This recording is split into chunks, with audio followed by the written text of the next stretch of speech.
So the magnetic focus ball is an elegant solution for the solo shooter who needs footage of themselves. Someone who is alone can set framing, focus, and exposure on the ball, and then when they're ready, trade places. Now in this case, we're shooting on the Blackmagic Pocket 4K with a 40mm Vazen anamorphic. We're shooting it at T2. There's no chance of autofocus at all. But with this solution, I'm able to set focus and with relative accuracy, guarantee that I'm in focus.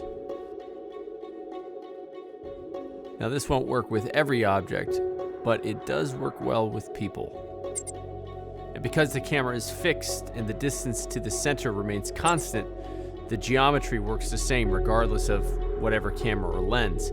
You essentially don't need autofocus, and in a lot of cases, turning autofocus off is more reliable. As long as the subject remains in the center of the orbit, the focus will not change.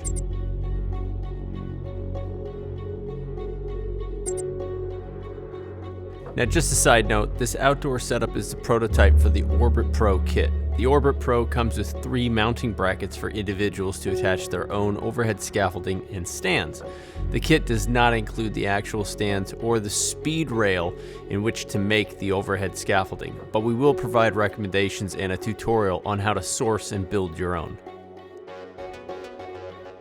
As a proof of concept, I tried this in a short film I made last month where I set the unit up outside, stuck a very long lens on it, and did a 3-minute uninterrupted, uncut scene. Maybe it means to catch a speeding train. I filmed this video for this man once, terminally ill man. It was a last will and testament kind of video. There is such a thing. Now in all transparency, this was shot on an earlier prototype and all of these components have since changed. This version featured with a 20-foot wingspan will not be for sale as it's too dangerous and too liable to hurt someone or damage gear. But this expo piece serves as a proof of concept that manual focus on the subject placed in the center with a circular orbit will stay in focus regardless of the focal length.